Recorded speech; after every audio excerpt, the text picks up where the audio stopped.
Je suis Travis, j'ai 28 ans, et jusqu'au mois dernier, je pensais avoir enfin acquis mon indépendance en louant un appartement à mes parents à la juste valeur marchande. Cette illusion s'est brisée lorsque ma sonnette a retenti à 7 heures du matin un samedi. Ma sœur Megan se tenait là, entourée de valises, annonçant « Je vais vivre ici maintenant ». Je ne savais pas que cette visite inattendue m'obligerait à tenir tête à ma famille d'une manière que je n'aurais jamais imaginée.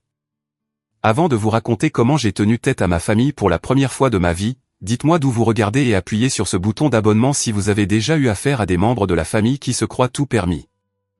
Ma relation avec mes parents, Robert et Karen, a toujours été compliquée. Ils m'aimaient, sans aucun doute, mais leur amour était enveloppé de couches de surprotection qui m'ont presque étouffé en grandissant. Chaque décision que je prenais était scrutée, des amis que je choisissais aux vêtements que je portais. Les candidatures à l'université. Ils avaient des opinions sur chaque école. Mon premier entretien d'embauche, ils voulaient venir avec moi. Il a fallu des années pour repousser doucement les limites afin de me tailler ne serait-ce qu'un petit espace d'indépendance. Quand j'ai obtenu mon diplôme il y a 6 ans avec mon diplôme en graphisme, j'étais déterminé à déménager et à prouver que je pouvais voler de mes propres ailes. Mes parents ont accepté à contre-cœur mais ont insisté pour m'aider à trouver un appartement. Après des semaines de recherche, ils ont fait une proposition inattendue. Ils avaient récemment acheté un bien locatif comme investissement, un petit appartement d'une chambre dans un quartier correct, et m'ont proposé de me le louer.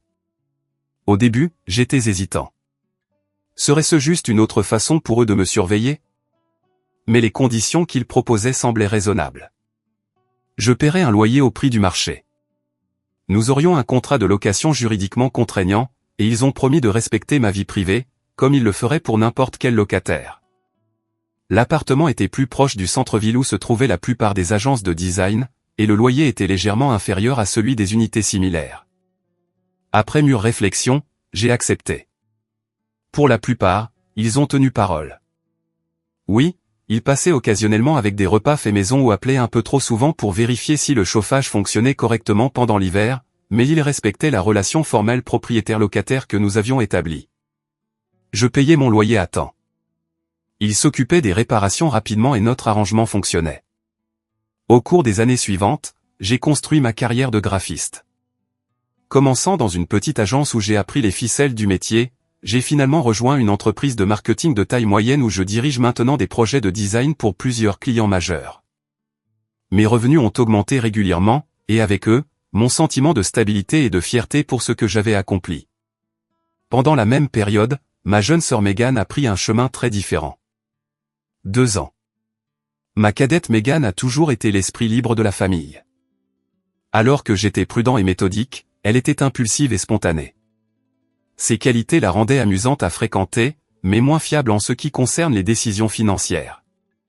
Après avoir abandonné l'université en 3e année, Megan a enchaîné les emplois dans la vente au détail, l'hôtellerie et le travail administratif, ne restant jamais nulle part plus de 6 mois.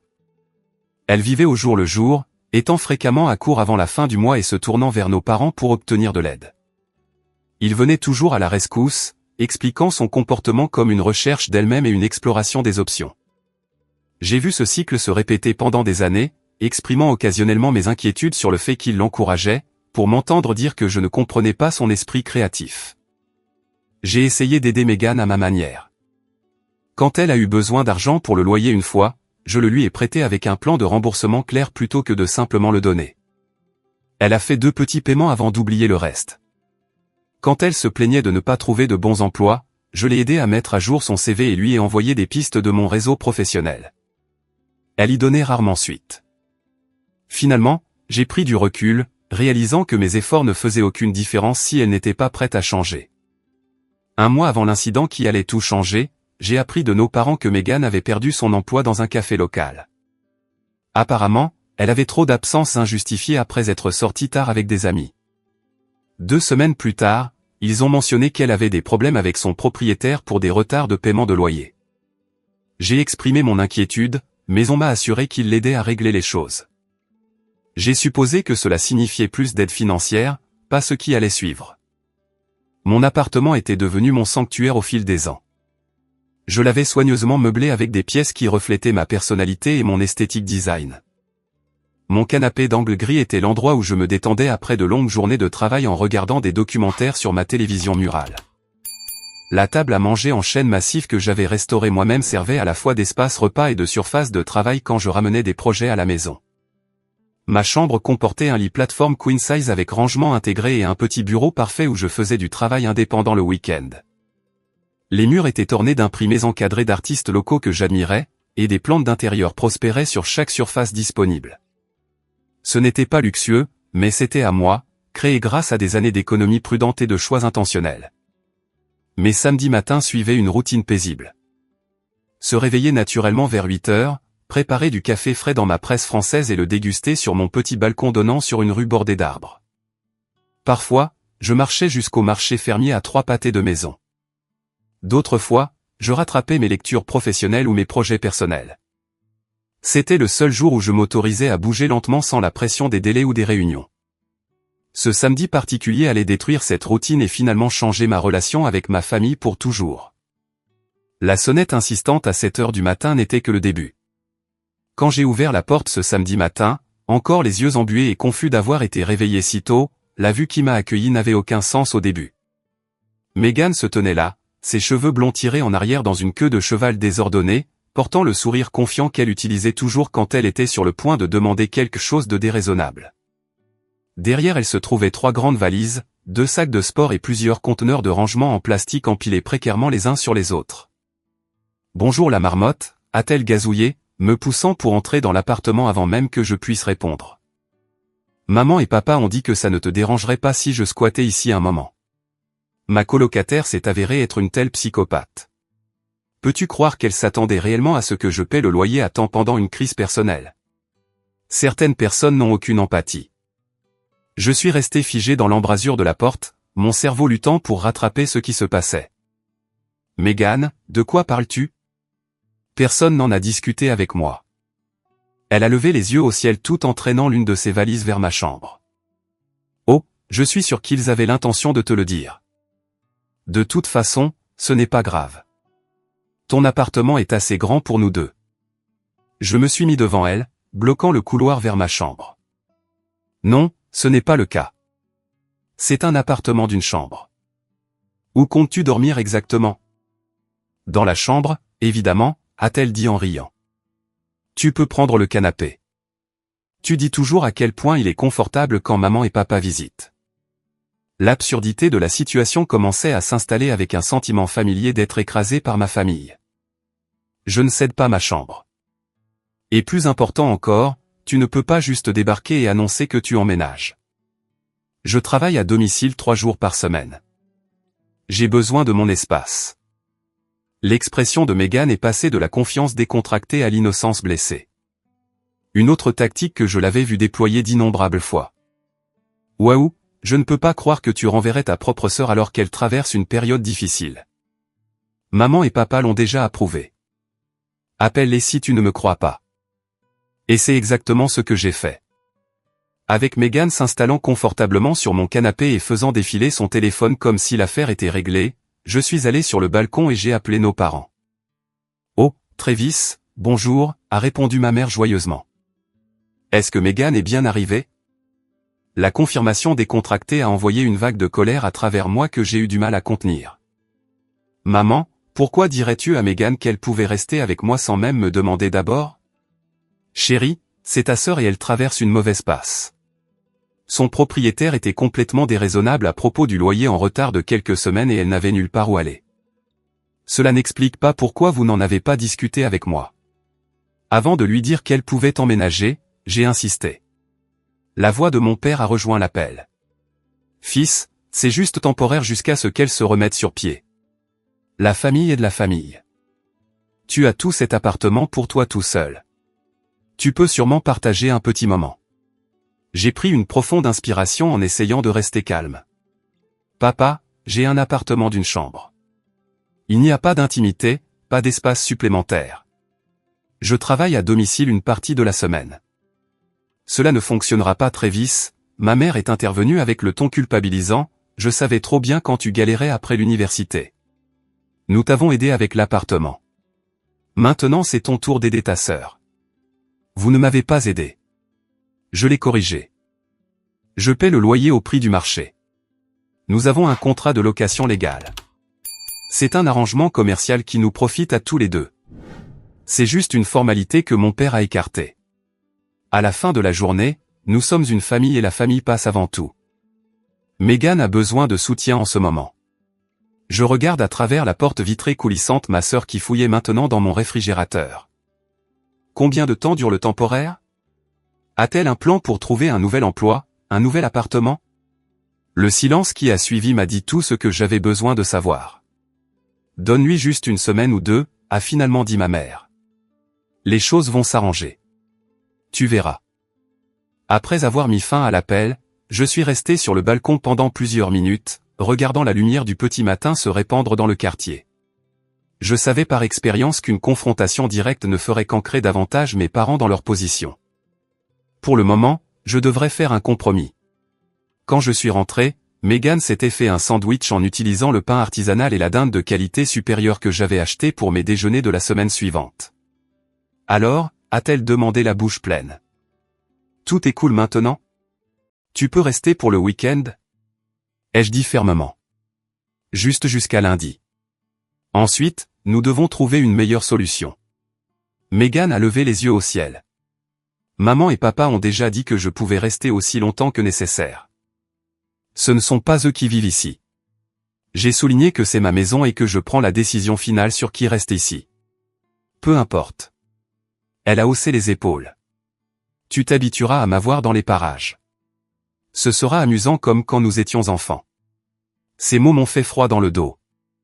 Quand nous étions enfants, le plaisir pour Megan signifiait généralement qu'elle utilisait mes affaires sans permission et ne subissait aucune conséquence quand elles étaient cassées ou perdues.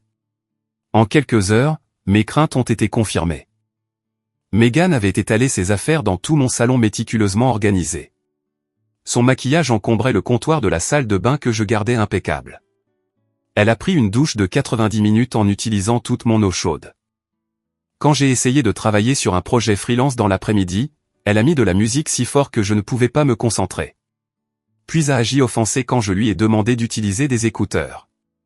Le dimanche soir, mon appartement ne ressemblait plus au mien.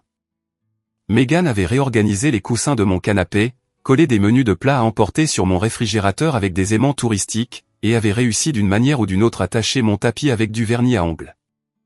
Quand j'ai mentionné l'une de ces choses, elle a rejeté mes préoccupations comme étant trop coincées et m'a rappelé que la famille ne devrait pas compter les points. Je suis allé me coucher dimanche soir, espérant que mes parents reprendraient leurs esprits ou que Megan reconnaîtrait l'imposition et prendrait d'autres dispositions. Je n'aurais pas pu avoir plus tort. Le lundi matin n'a apporté aucun soulagement. Je me suis réveillé tôt, espérant avoir un peu de temps de travail calme avant que Megan n'émerge de sa nuit tardive à regarder des émissions de télé-réalité sur ma télévision. Je venais de m'installer à ma table à manger avec mon ordinateur portable et mon café quand ma sonnette a sonné à nouveau. Quand j'ai ouvert la porte, mes parents se tenaient là, portant tous deux des expressions que je ne pouvais pas tout à fait lire. Ma mère tenait un dossier qui a immédiatement déclenché mon anxiété. « Bonjour », ai-je dit prudemment. « Je ne vous attendais pas. » « Nous avons pensé que nous devrions discuter du nouvel arrangement en personne, a répondu mon père, entrant sans attendre d'invitation. Ma mère a suivi, ses yeux balayant l'appartement et notant les affaires de Megan éparpillées. « Ta sœur dort-elle encore ?» a-t-elle demandé. J'ai hoché la tête, baissant la voix. Elle était debout jusqu'après 2 heures du matin. « Écoutez, je suis content que vous soyez là. Nous devons parler de la façon dont cette situation n'est pas durable. » C'est exactement pour ça que nous sommes venus, a dit mon père, s'asseyant à ma table à manger et me faisant signe de les rejoindre. Il y a des questions financières dont nous devons discuter. Ma mère a ouvert le dossier et en a sorti ce que j'ai reconnu comme une copie de mon contrat de location. Avec Megan restant ici maintenant, il y aura naturellement des dépenses supplémentaires. Les services publics augmenteront. Il y aura plus d'usure sur l'appartement, ce genre de choses. Je comprends ça. Ai-je dit, ressentant une petite lueur d'espoir qu'il soit pragmatique sur la situation. Si elle reste plus de quelques jours, elle devrait contribuer à ses coûts. Mais honnêtement, cet espace est trop petit pour 2 personnes, surtout quand je dois travailler à domicile.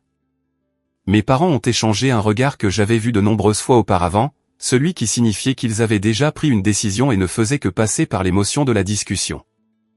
En fait, a dit mon père en se raclant la gorge. Nous avons décidé que l'approche la plus juste serait d'ajuster ton loyer pour refléter les circonstances modifiées. L'ajuster comment, ai-je demandé, bien que je soupçonne déjà la réponse. Ma mère a glissé un papier sur la table. C'était un avenant au bail avec un nouveau montant de loyer qui était exactement le double de ce que je payais. Vous voulez doubler mon loyer? Je les ai fixés avec incrédulité. En quoi est-ce juste? Je n'ai pas demandé de colocataire. Je ne veux pas de colocataire. Nous devons couvrir nos dépenses pour Megan. Mon père a expliqué comme si c'était la chose la plus raisonnable au monde. Elle n'est pas en mesure de payer un loyer pour le moment, mais les coûts pour la soutenir doivent venir de quelque part. J'ai senti mon visage devenir chaud. Donc, laissez-moi bien comprendre. Megan perd son emploi à cause de sa propre irresponsabilité. Elle se fait expulser parce qu'elle ne paie pas son loyer. Et votre solution est de la forcer dans mon espace et de me faire payer pour ce privilège. Ne sois pas si dramatique, Travis, a soupiré ma mère. Megan traverse une période difficile et a besoin de soutien familial. Tu as un emploi stable et peux te permettre d'aider. Ce n'est pas la question, ai-je insisté. Je paie déjà un loyer au prix du marché pour cet appartement. Si quoi que ce soit, Megan devrait me payer un loyer en tant que sous-locataire. Non pas que je veuille cet arrangement du tout. Mon père s'est penché en avant. Fils, le contrat de location a toujours été juste une formalité entre la famille. La réalité est que nous possédons cet appartement et nous décidons des conditions. Un bail légal n'est pas une formalité, ai-je contré. C'est un contrat contraignant qui protège les deux parties. Sois réaliste, est intervenue ma mère. Préférerais-tu que nous louions cet endroit à un étranger aux taux actuels du marché parce que nous pourrions obtenir beaucoup plus que ce que tu paies maintenant? J'ai pris une profonde inspiration en essayant de rester calme. Et si Megan prenait ses responsabilités? A-t-elle postulé pour de nouveaux emplois? Cherche-t-elle son propre endroit? Mes parents ont bougé mal à l'aise. Elle a besoin de temps pour se remettre de ce revers, a dit ma mère défensivement. Le marché du travail est très stressant en ce moment. Et le marché du logement est encore pire, a ajouté mon père. Elle ne peut pas se permettre un endroit décent toute seule en ce moment. Donc, votre solution est de me punir pour ses choix? Ai-je demandé incrédule. Nous ne punissons personne, a insisté ma mère. Nous demandons à chacun de contribuer ce qu'il peut pour soutenir la famille. En ce moment, c'est comme ça que tu peux aider. Je me suis levé de la table, ma décision prise. Si vous doublez mon loyer, je déménagerai. Je peux trouver mon propre endroit où je n'ai pas à subventionner l'irresponsabilité de quelqu'un d'autre. À ma grande surprise, mes deux parents ont ri. Bonne chance pour trouver un endroit abordable sur ce marché, a ricané mon père.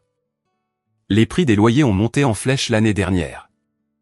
Tu finiras par payer plus pour moins d'espace n'importe où ailleurs dans cette zone, et tu aurais besoin du loyer du premier et du dernier mois, du dépôt de garantie, des frais de dossier, a énuméré ma mère sur ses doigts. Ce sont des milliers de dollars d'avance. As-tu même ce genre d'argent économisé? Leur attitude méprisante m'a fait l'effet d'une gifle. Ils supposaient que j'étais toujours le diplômé d'université financièrement naïf que j'avais été il y a des années, pas un professionnel qui avait soigneusement économisé et construit son crédit. Avant que je puisse répondre, Megan a émergé de ma chambre, bâillant dramatiquement. Bonjour tout le monde. Y a-t-il du café?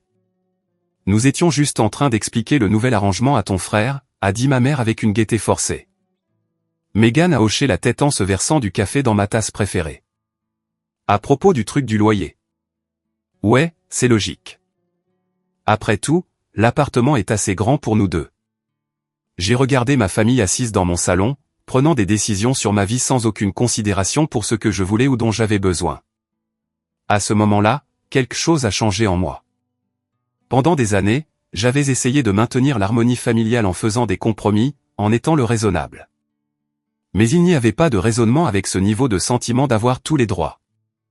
J'ai besoin de temps pour y réfléchir, ai-je dit. Finalement. Mon père s'est levé clairement.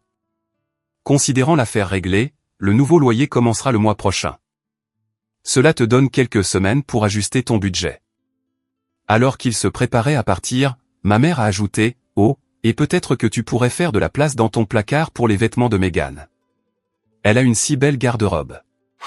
Ce serait dommage de tout garder emballé. » Après leur départ, je me suis retiré à nouveau sur mon balcon, le seul espace de mon appartement qui semblait encore être le mien.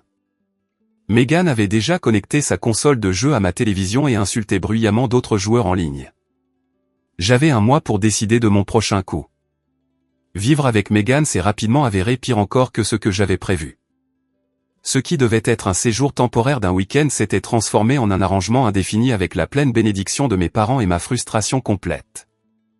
Dès le mercredi de cette première semaine, j'avais compilé une liste mentale de griefs qui s'allongeait d'heure en heure. Meghan traitait mon réfrigérateur comme un distributeur automatique gratuit, consommant la nourriture que j'avais achetée et ne remplaçant jamais rien. 2 fois, je suis rentré du travail en m'attendant à avoir des restes pour le dîner, pour trouver des récipients vides dans l'évier. « Oh, c'était à toi ?» demandait-elle avec une fausse innocence quand je la confrontais. « Je pensais que tu avais fini avec. Je ferai des courses quand j'aurai de l'argent qui rentre. » Cet argent, bien sûr, ne s'est jamais matérialisé parce que la recherche d'emploi de Meghan consistait à faire défiler occasionnellement les annonces tout en se plaignant que rien ne correspondait à ses compétences. Ce qu'étaient ses compétences restait un mystère puisque je ne l'avais jamais vu accomplir une tâche qui ne profitait pas directement à ses désirs immédiats. L'unique salle de bain de l'appartement est devenue un champ de bataille constant. La routine de beauté extensive de Meghan signifiait qu'elle l'occupait pendant des heures chaque matin, me mettant souvent en retard pour des réunions vidéo avec des clients.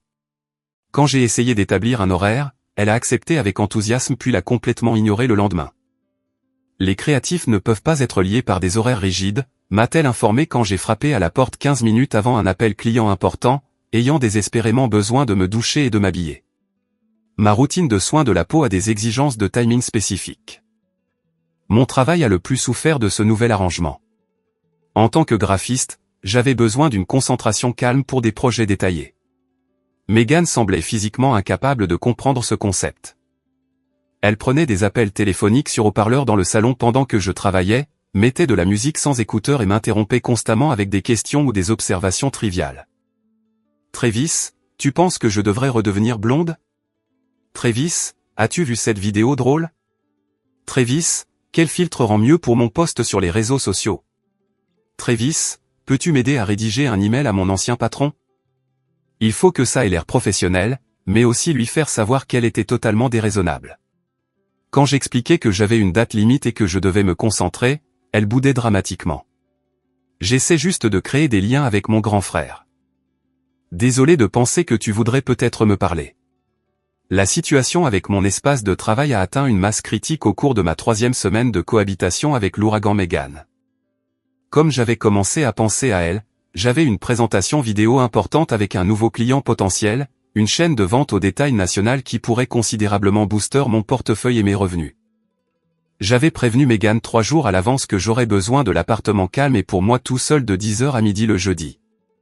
Pas de problème. Elle m'avait assuré, je me ferai rare. Jeudi matin est arrivé, et j'ai installé mon matériel de présentation à ma table à manger, qui servait d'espace de travail à domicile. J'avais soigneusement arrangé mon arrière-plan avec une étagère visible et une petite plante ajoutant une touche de professionnalisme au cadre. 30 minutes avant l'appel, Meghan était encore en pyjama en train de manger des céréales sur le canapé. « Meghan, tu as dit que tu serais sortie pendant ma présentation. » Je lui ai rappelé avec une anxiété croissante. « Détends-toi » a-t-elle dit la bouche pleine de mon granola premium. « Je vais juste traîner dans la chambre. Tu ne sauras même pas que je suis là. » À contre-cœur, j'ai accepté ce compromis, lui faisant promettre de rester silencieuse. L'appel a bien commencé. Le client semblait impressionné par mon portefeuille et les concepts initiaux que j'avais développés pour le rafraîchissement de marque.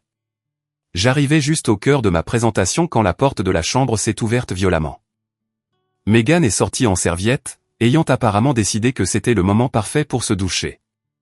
Elle a marché directement derrière moi, visible par tout le monde lors de l'appel, et a fait un petit signe de la main à mes clients avant de disparaître dans la salle de bain.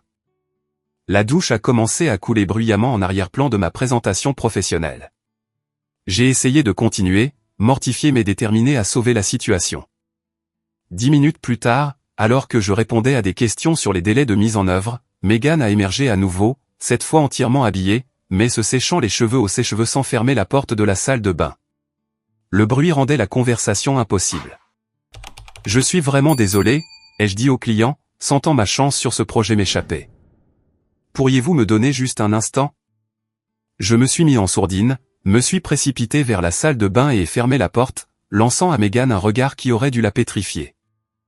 Quand l'appel s'est miséricordieusement terminé, je savais d'après les adieux polis mais distants du client que j'avais perdu l'opportunité. Les dommages à ma réputation professionnelle étaient faits. « Qu'est-ce qui ne va pas chez toi ?» ai-je exigé quand Megan a finalement émergé. Tu savais à quel point c'était important pour moi. Elle a haussé les épaules complètement indifférente. Ce n'est pas comme si j'avais interrompu exprès. J'avais besoin de me doucher et j'ai essayé d'être rapide.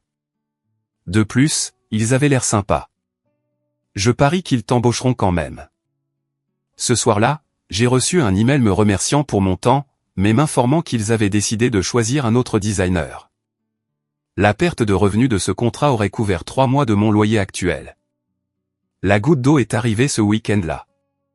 J'avais décidé de rester tard au bureau le vendredi pour finir un projet, reconnaissant pour la paix et la tranquillité. Quand je suis rentré vers 21h, de la musique hurlait de mon appartement, audible même depuis l'entrée de l'immeuble. En approchant de ma porte, je pouvais entendre plusieurs voix et des rires. À l'intérieur, j'ai trouvé une fête en plein essor. Au moins 15 personnes étaient entassées dans mon petit salon. Quelqu'un avait déplacé ma table à manger pour faire de la place pour danser. Des boissons en équilibre précaire sur mes étagères, et l'air était épais de fumée de cigarettes, malgré la politique stricte non-fumeur de mon immeuble. Megan m'a repéré à travers la pièce et a bondi vers moi, clairement après plusieurs verres. « Travis, tu es enfin rentré, tout le monde. Voici mon frère super sérieux dont nous apprécions l'appartement. » Quelques personnes ont levé leur verre dans ma direction avant de retourner à leur conversation. « Qu'est-ce qui se passe ici ?» ai-je demandé, luttant pour garder ma voix égale. « Juste une petite réunion. » Megan a bredouillé légèrement. Quelques amis de mon ancien travail étaient libres. Et j'ai pensé, pourquoi pas ?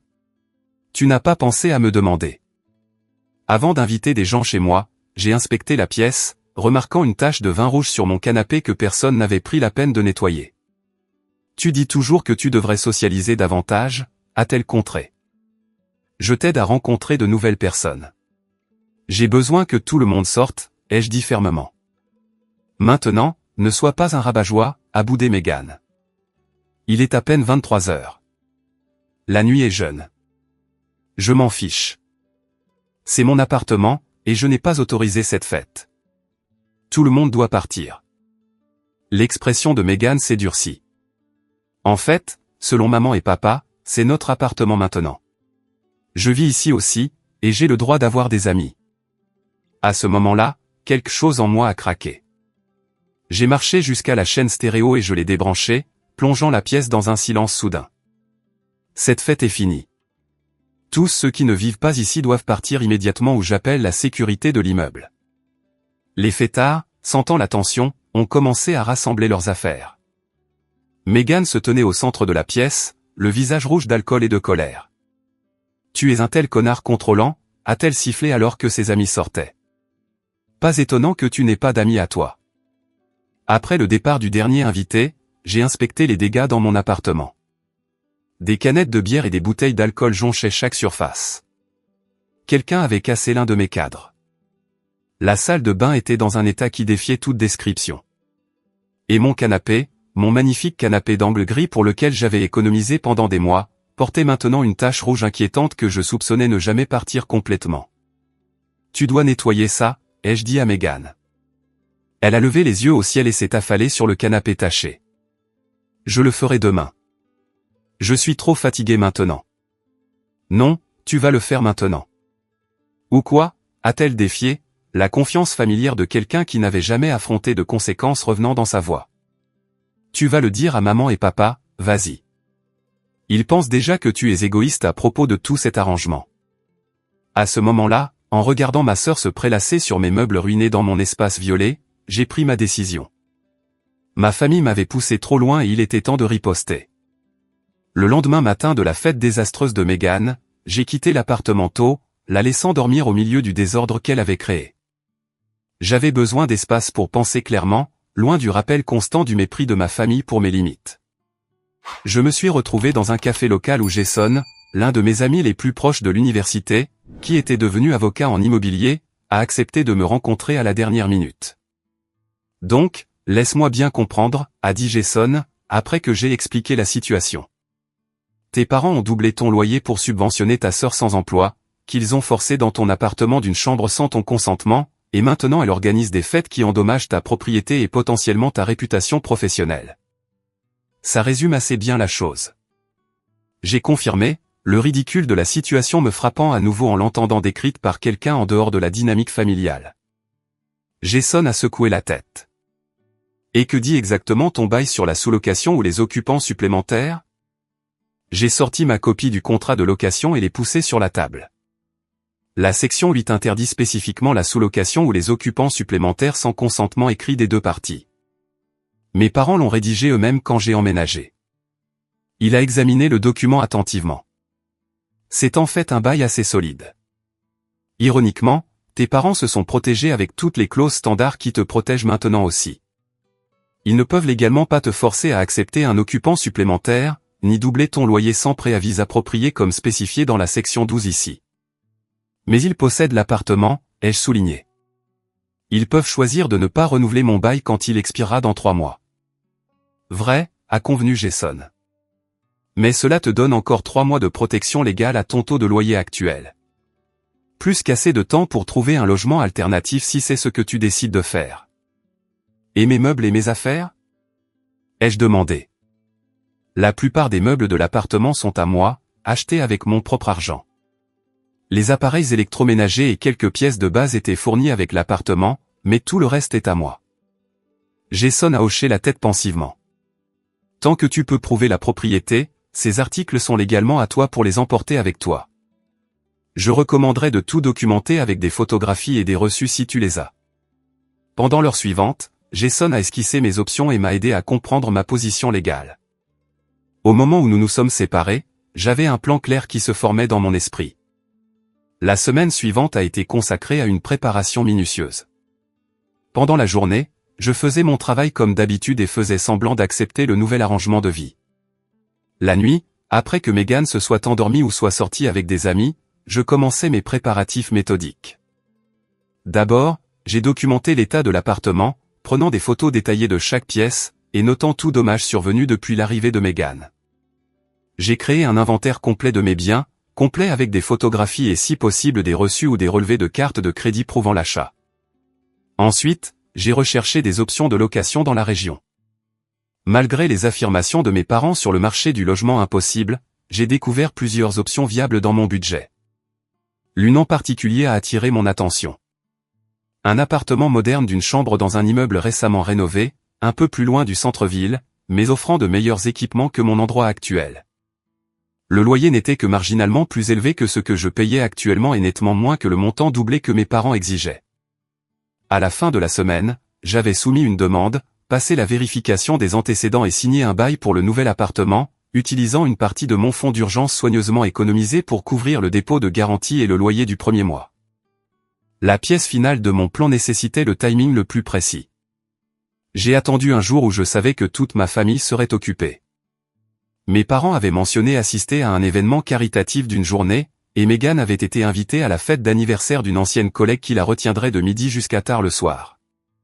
J'ai demandé un jour de congé personnel au travail, citant une procédure médicale mineure qui nécessiterait un temps de récupération. Le matin de mon jour choisi, j'ai confirmé que ma famille était partie pour leurs engagements respectifs. Puis, j'ai mis mon plan à exécution. Un camion de déménagement que j'avais réservé est arrivé à 9 h avec 3 déménageurs professionnels que j'avais engagés et 2 amis qui s'étaient portés volontaires pour aider après avoir entendu ma situation. Nous devons être efficaces, ai-je expliqué à l'équipe.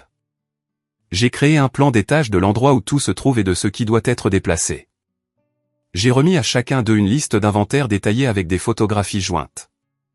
Nous avons commencé avec les plus gros articles, mon canapé d'angle avec la tâche de vin maintenant traité professionnellement, mais toujours visible. Ma table à manger et mes chaises, mon lit plateforme et mon bureau. Chaque pièce avait sa propre histoire.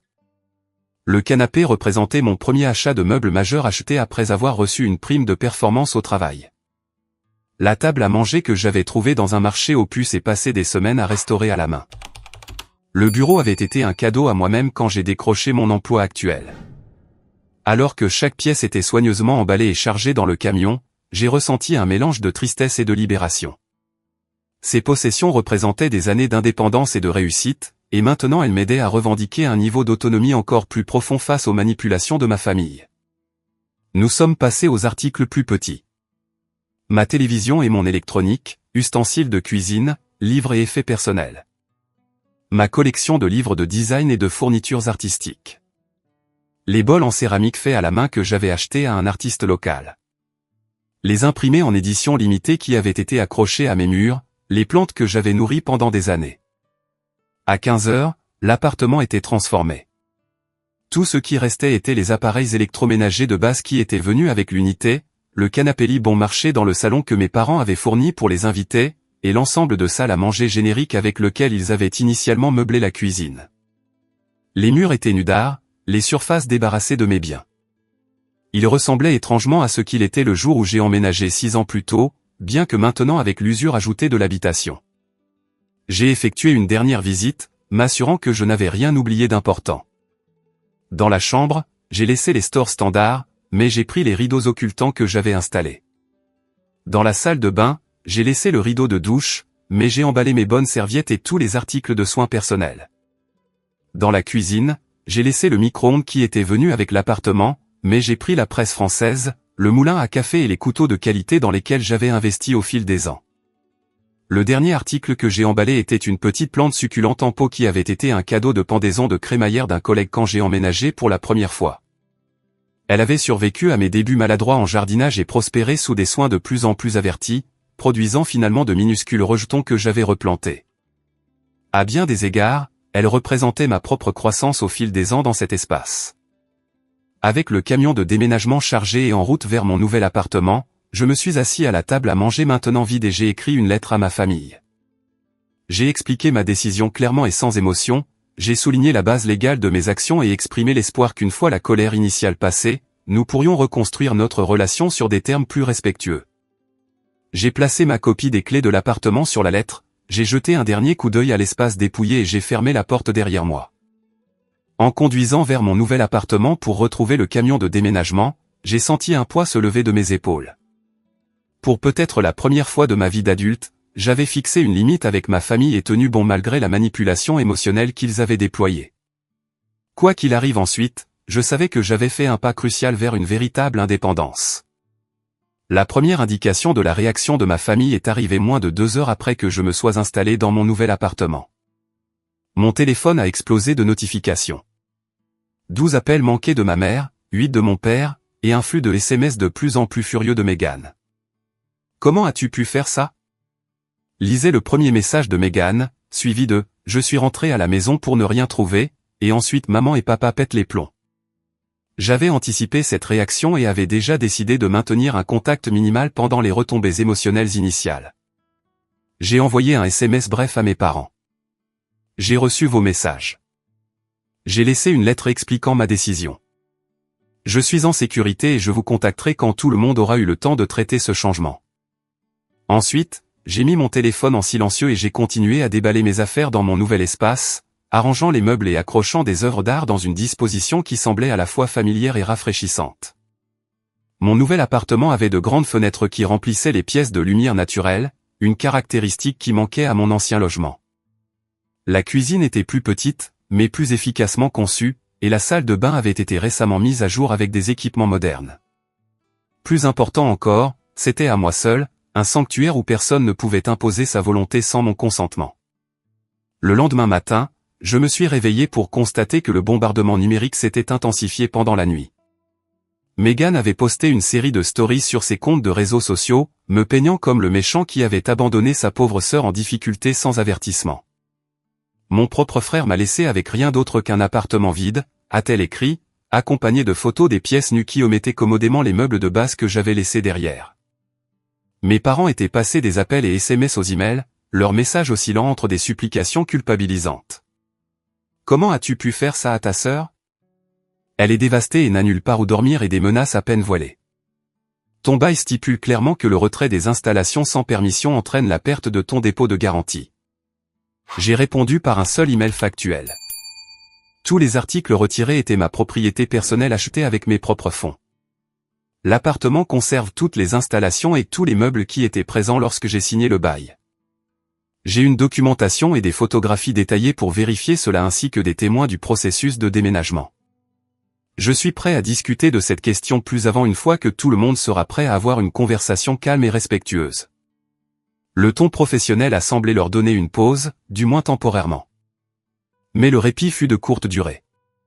Cet après-midi-là, alors que j'installais mon bureau à domicile dans la deuxième chambre de mon nouvel appartement, un luxe que mon précédent logement n'avait pas offert, j'ai reçu un appel d'une collègue. Travis, tes parents sont ici au bureau et demandent à te voir. Ils ont l'air assez contrariés.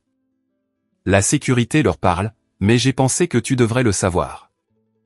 Je l'ai remercié pour l'avertissement et j'ai immédiatement appelé mon superviseur pour expliquer la situation. Il a été compréhensif et m'a assuré que la sécurité gérerait cela de manière appropriée. Plus tard, il m'a informé que mes parents étaient finalement partis après s'être fait dire fermement que perturber un lieu de travail était inacceptable et que toute communication devrait passer par les canaux appropriés. Pendant la semaine suivante, j'ai gardé mes distances, répondant aux messages uniquement par de brèves déclarations factuelles et refusant de m'engager dans des manipulations émotionnelles. Je me suis concentré sur mon installation dans ma nouvelle maison et le rattrapage des projets de travail qui avaient souffert pendant le chaos du mois passé.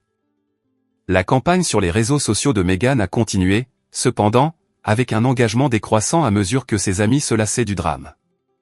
Mes parents alternaient entre des demandes colériques et des lamentations tristes sur la loyauté familiale. J'ai tout enduré avec une résolution calme qui m'a surpris moi-même. Finalement, comme je l'avais espéré, l'intensité émotionnelle a commencé à diminuer. 10 jours après mon déménagement, j'ai reçu un email de mon père avec un ton nettement différent. Ta mère et moi aimerions te rencontrer pour discuter des événements récents. Nous suggérons samedi à 11 h au café près de ton ancien appartement. Merci de nous faire savoir si cela convient à ton emploi du temps. J'ai accepté la réunion mais suggéré un endroit différent, un café neutre à mi-chemin entre nos maisons. J'ai également demandé que Meghan soit présente car les problèmes nous concernaient tous. Ils ont accepté à contre-cœur. Samedi est arrivé et je suis entré dans le café avec des émotions mitigées, de l'anxiété à propos de la confrontation à venir, mais aussi de la fierté de tenir bon. Ma famille était déjà assise à une table dans un coin, leurs expressions un mélange de colère, de confusion et, dans le cas de ma mère, une pointe de blessure qui a fait vaciller ma résolution momentanément. Merci de me rencontrer.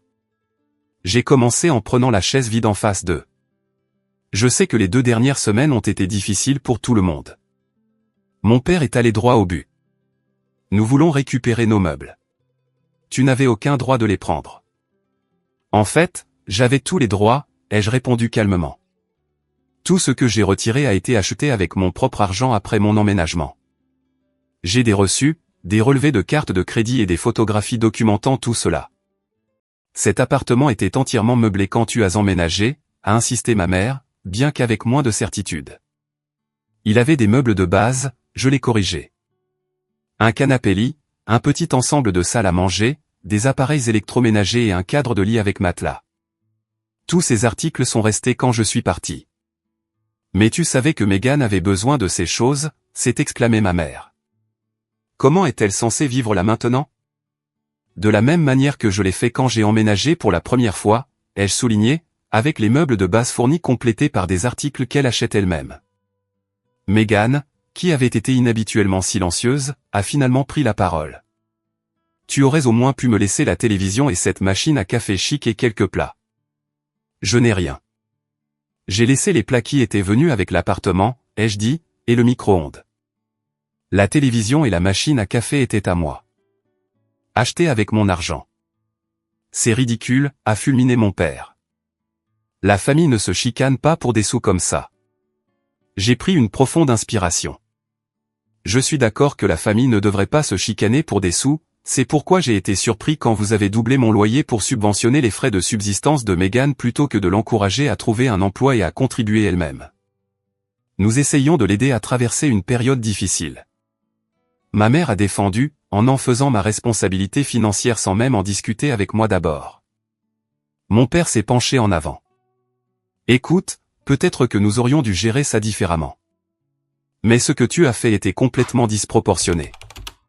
Tu as laissé ta sœur avec rien. Je l'ai laissée avec exactement ce que l'appartement contenait quand j'ai emménagé, ai-je répété. Et je suis parti après que mes limites ont été violées à plusieurs reprises. Ma réputation professionnelle a été endommagée et ma propriété n'a pas été respectée. L'expression de ma mère s'est légèrement adoucie. Nous n'avons jamais voulu que les choses aillent aussi loin. Nous pensions juste que vous deux pourriez vous entraider. On ne m'a jamais demandé si je voulais cet arrangement, ai-je souligné. On m'a dit que cela se produisait. Et quand j'ai objecté, mes préoccupations ont été rejetées. Donc, tu as décidé de punir tout le monde en t'éclipsant comme un voleur dans la nuit. Mon père a contré. J'ai sorti mon téléphone et l'ai posé sur la table. En fait, j'ai quelque chose que vous devriez entendre. J'ai appuyé sur lecture sur un enregistrement que j'avais fait lors de leur visite pour annoncer l'augmentation de loyer. La voix de mon père a émergé clairement du haut-parleur. Fils, le contrat de location a toujours été juste une formalité entre la famille. La réalité est que nous possédons cet appartement et nous décidons des conditions. Puis la voix de ma mère. Sois réaliste. Préférerais-tu que nous louions cet endroit à un étranger au taux actuel du marché parce que nous pourrions obtenir beaucoup plus que ce que tu paies maintenant? Ma propre voix. Si vous doublez mon loyer, je déménagerai. Et enfin, le rire méprisant de mon père. Bonne chance pour trouver un endroit abordable sur ce marché. J'ai arrêté l'enregistrement et j'ai regardé leur visage choqué. J'ai consulté un ami avocat. Le bail que nous avons signé est juridiquement contraignant.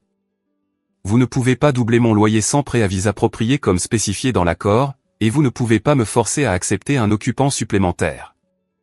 J'étais dans mon droit de retirer mes biens personnels et de mettre fin à l'arrangement. Mes parents ont échangé des regards mal à l'aise. Mon père s'est raclé la gorge. Tu nous as enregistrés à notre insu. Je vis dans un état à consentement unique, ai-je répondu. C'était complètement légal. Je l'ai fait pour me protéger puisqu'il était clair que vous ne preniez pas mes préoccupations au sérieux. Un long silence est tombé sur la table. Pour peut-être la première fois, j'ai vu de l'incertitude dans les expressions de mes parents. Ils avaient toujours fonctionné sur l'hypothèse que les liens familiaux l'emporteraient sur toutes les autres considérations, que les appels émotionnels surmonteraient toute résistance à leur plan. Ma réponse méthodique et juridiquement solide les avait pris complètement au dépourvu. Megan a rompu le silence avec une question inattendue. Comment as-tu pu te permettre un nouvel endroit avec tous les dépôts et tout? J'ai économisé régulièrement depuis des années, ai-je expliqué. Construire un fonds d'urgence, maintenir un bon crédit, être financièrement responsable. Quelque chose a changé dans son expression, un mélange fugace de surprise et peut-être une touche de respect. Oh, je sais que nous avons tous dit et fait des choses blessantes ces dernières semaines, ai-je continué en adoucissant mon ton. Mais j'espère que nous pourrons trouver un moyen d'avancer qui respecte les limites et les besoins de chacun. Les yeux de ma mère se sont remplis de larmes. Nous n'avons jamais voulu te blesser, Travis. Nous essayons juste de prendre soin de nos deux enfants. Je sais, j'ai reconnu, mais je suis un adulte maintenant. J'ai besoin d'être consulté sur les décisions qui affectent ma vie, pas juste informé après coup. Mon père s'est rassis dans sa chaise, sa colère semblant dégonfler. Alors, où cela nous mène-t-il? Cela dépend de nous tous, ai-je dit. Je suis prêt à travailler à la reconstruction de notre relation, mais certaines choses doivent changer. Nous devons mieux communiquer, respecter les limites de chacun, nous traiter comme des adultes. La conversation qui a suivi n'a pas été facile. Les vieux schémas ne se dissolvent pas en une seule discussion. Mais pour peut-être la première fois, ma famille m'écoutait. Vraiment écouter sans rejeter immédiatement mon point de vue. C'était un petit pas, mais significatif. Alors que nous nous préparions à partir, Megan m'a surpris à nouveau. Ton nouvel endroit. Est-ce qu'il est bien? Il l'est, lui ai-je dit. Différent, mais bien à sa manière. Elle a hoché la tête pensivement. Peut-être que je devrais recommencer à chercher un emploi. Un vrai, je veux dire. Ce n'était pas des excuses, pas exactement. Mais venant de Megan, cela ressemblait au début de quelque chose de nouveau. 6 mois après mon départ abrupt de l'appartement familial, j'étais assis sur le balcon de ma nouvelle maison, regardant le coucher de soleil peindre le ciel de nuances d'orange et de rose. La plante succulente en pot qui m'avait accompagné depuis mon ancien logement avait prospéré dans son nouvel environnement, poussant de nouvelles croissances qui semblaient refléter mon propre développement personnel. La transition n'avait pas été facile. Pendant le premier mois après notre confrontation au café, la communication avec ma famille avait été minimale et tendue. Mes parents, traitant encore leur choc face à mon action décisive, maintenaient une distance froide. Megan a été étonnamment la première à tendre la main de manière significative. « J'ai un travail », lisait son SMS, 3 semaines après notre réunion. Assistante gérante dans une boutique du centre-ville. La paie n'est pas incroyable, mais c'est un début.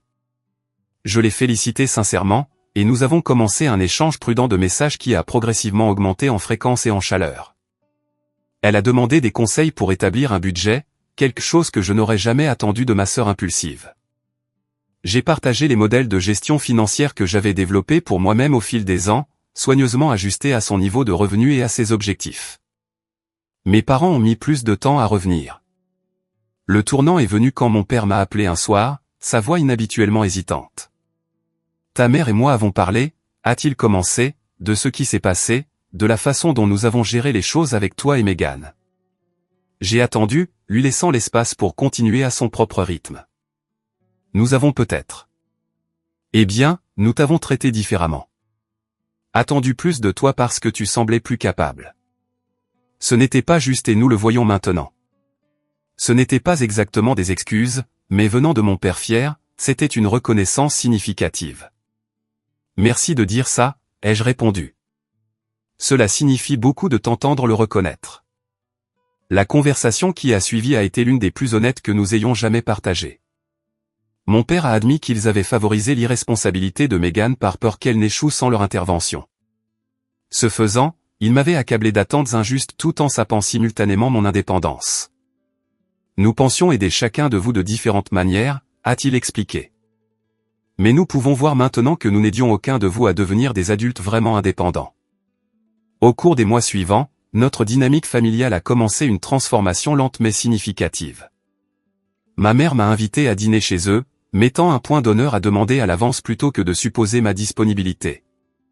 Mon père m'a consulté sur certaines décisions d'investissement, traitant mes opinions avec un nouveau respect.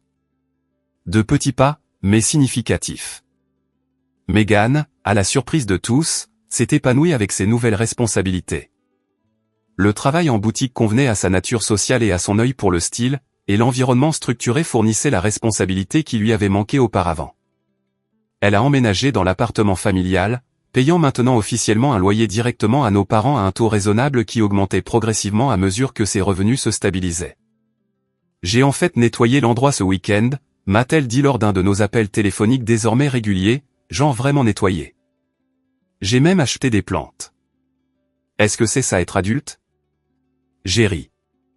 Une partie en tout cas, la partie ennuyeuse mais satisfaisante.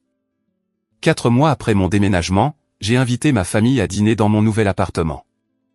C'était la première fois qu'ils voyaient où je vivais, et j'ai ressenti un mélange de fierté et de nervosité en préparant leur visite.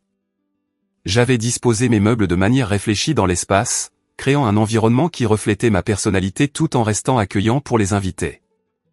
À leur arrivée, j'ai observé leurs expressions alors qu'ils prenaient la mesure de l'espace que j'avais créé pour moi-même.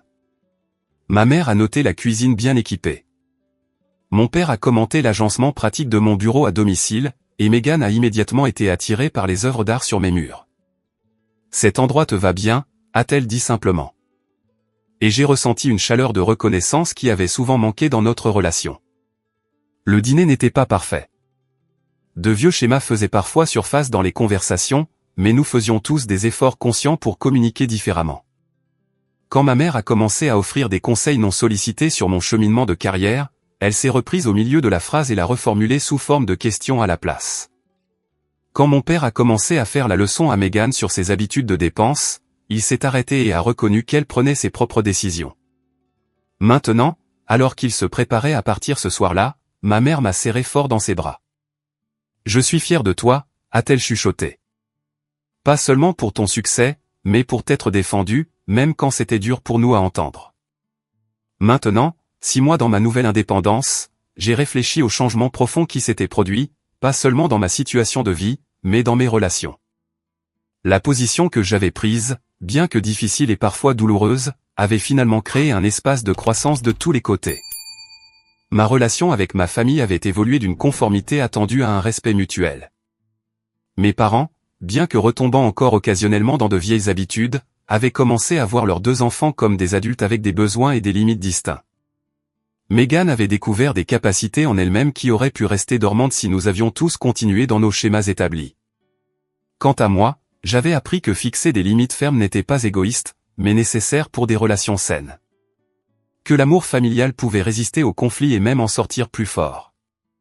Que l'indépendance n'était pas seulement une question d'espace physique ou d'autosuffisance financière, mais le courage de définir et de défendre ses propres besoins, même contre ceux auxquels on tient le plus. L'appartement autour de moi était plus qu'une simple collection de pièces et de possessions. C'était une preuve tangible que j'avais revendiqué mon autonomie et construit une vie selon mes propres termes. Chaque meuble, chaque décoration soigneusement choisie, représentait un choix fait librement sans obligation ni ressentiment. Mon téléphone a sonné avec un message de Megan. Devine qui a été promue gérante à part entière aujourd'hui? On fête ça ce week-end. Tu es partant? J'ai souri en tapant ma réponse. Absolument fier de toi. Certains pourraient dire que j'ai agi de manière drastique en déménageant comme je l'ai fait, mais parfois un geste dramatique est nécessaire pour briser des schémas enracinés. En refusant d'accepter l'arrangement injuste que ma famille avait essayé d'imposer, je n'avais pas seulement assuré ma propre indépendance, mais j'avais par inadvertance créé une opportunité pour nous tous de grandir. Le voyage n'avait pas été facile, et il y aurait sans doute des défis à venir. Les dynamiques familiales construites sur des décennies ne se transforment pas du jour au lendemain, mais nous avions fait des pas importants vers une relation plus saine basée sur le respect mutuel plutôt que sur l'obligation et l'attente. Alors que la dernière lumière du jour s'estompait du ciel, j'ai ressenti un profond sentiment de paix. Les meubles autour de moi, les murs qui tenaient mes possessions choisies, l'espace qui était incontestablement le mien, servaient tous de rappel d'une vérité simple mais puissante. Parfois, se défendre est le plus grand cadeau que vous puissiez offrir à toutes les personnes impliquées. Avez-vous déjà dû fixer une limite difficile avec votre famille?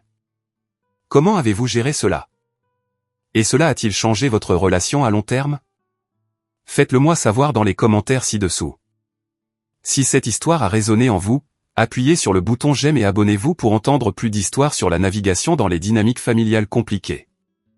Partagez ceci avec quelqu'un qui pourrait avoir besoin d'encouragement pour se défendre. Merci d'avoir écouté et rappelez-vous que parfois la chose la plus aimante que vous puissiez faire pour vous-même et pour les autres est de tracer une ligne claire lorsque c'est nécessaire. Oh my god. Oh, you just got. Still like around 400 health. I mean, I just got fucking butt fucked. Well, that's what happens when you try to fight 5 people by yourself, or 6. or 7. I wasn't by myself. I had my stream supporting me. Shields up.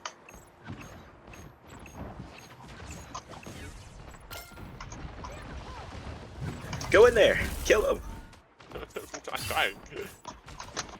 You've captured more than half of the mission area. Keep I've going. been put to sleep. We are undefeatable. Oh, jilted. They are coming from behind. Alright guys, let's not push in like last time and Let's die. push in. Well, we didn't die last time. Are you good? We all died last time. I don't remember that.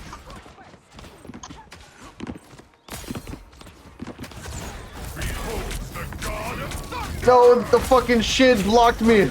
I'm getting fucked again.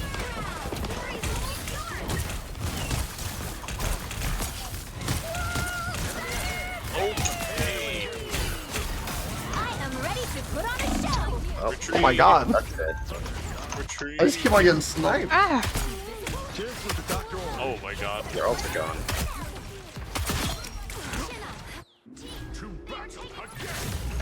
You'll have to keep fighting until we Oh wow. Oh wow. control lost. Okay, bye. Battle Fury burns.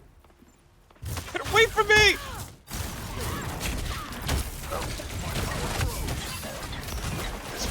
I'm getting fucked again.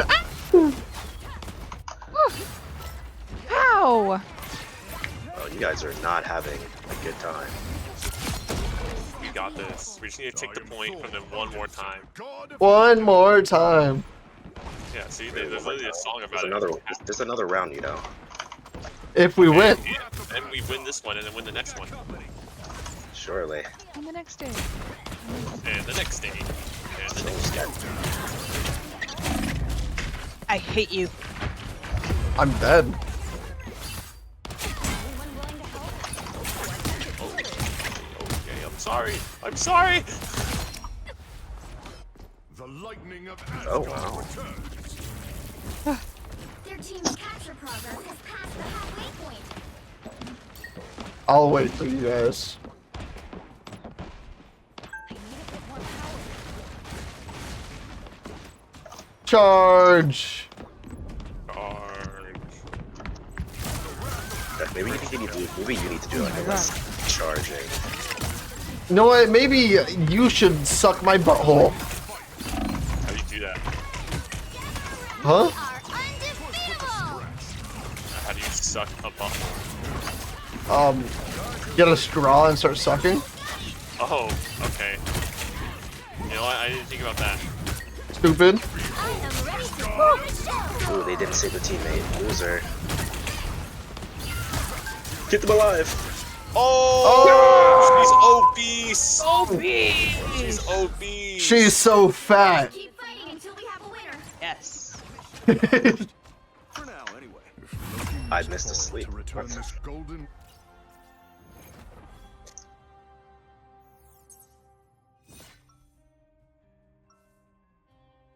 Alright guys, GG. Let's play the next game, right? We won. It's FF right now. My brother Loki imperils not just Yeah, FS so I can Asgard, keep MVP. but all the realms. Never mind.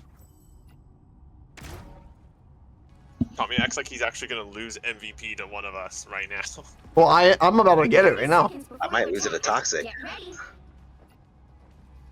That is true. She is I was kind of toxic, crazy. not MVP. Follow my lead. my god. Any Yeah. questions? I got more final hits, Hard on foot. obviously. Clint. Where do we? To know your strength. you don't know how many final hits Toxic has. She could be going off. Those could all be final hits. Exactly. The battle I think it starts didn't in even count five, one of them. I think she actually has 22. 4, 3, 2, You're right, huh? 1. Don't shake your head, Toxic. Capture the mission area. Got it? Past or future. I just learned I can use my scroll wheel to like I'll keep steady. go forward more. What? What? What are you talking about? You see how I use